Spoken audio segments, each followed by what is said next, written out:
South Dakota schools kind of always been not always, the last decade or whatever, been kind of the benchmark for some of them. But kind of challenges do they bring? Well, they bring a lot of challenges for sure. Yeah, South Dakota State, they've definitely been, the teams that everybody's been chasing, and for a number of years, for as long as we've been in the Summit League at least. And yeah, South Dakota State, our team on Thursday, they're playing incredible basketball. I mean, that's just the reality, and they've gone unbeaten because of it, and they're just so balanced, and they're pretty big, and so yeah, they definitely provide a lot of challenges, and I think we saw that down in Brookings. They put up a lot of points against us because they just have such a balanced attack, and they can do a little bit of everything, play inside, and we definitely saw they could shoot the three, and so they're a tough challenge, and so we've really got to get ourselves ready to go, and we played with them for some stretches, but we just can't have lapses. That's plain and simple it. But coming off that win against North Dakota State, does that provide a little bit of momentum to bring your best there? I hope so. I mean, you think sometimes, a big game like that, you have 1 week where you're talking about one team and focusing on our rivalry game.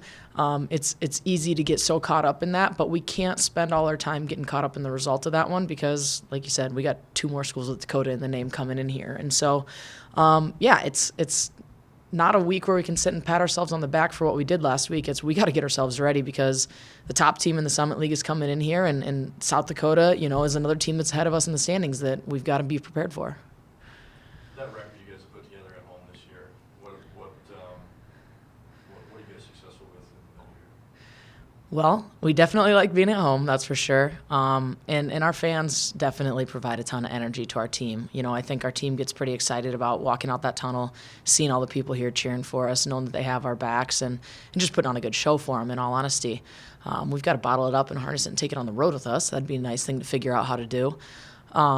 But yeah, I mean, there's just a different routine, a different rhythm to things when you're at home and when you're on the road. And I think we've figured out our home routine. It's when we hit the road, we got to kind of figure out, okay, how can we carry over some of the things we do when we're here to wherever we're at that week.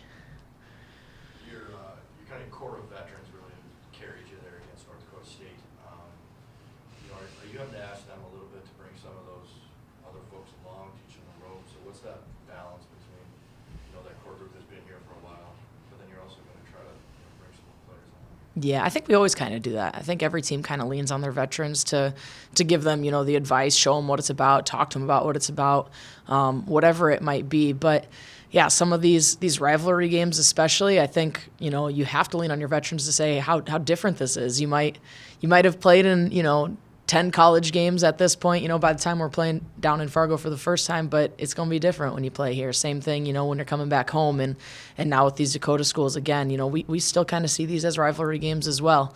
But yeah, we lean heavily on them for sure. But in the same token, we do got to develop those young ones. We do have to get them prepared because, unfortunately, we are going to graduate a lot of people this year, and so we need to be able to continue to move forward. And so those young ones do have to get some, experience and get some minutes under their belt and get themselves ready so that when we don't have all these upperclassmen helping us next year, that we're still prepared for these situations.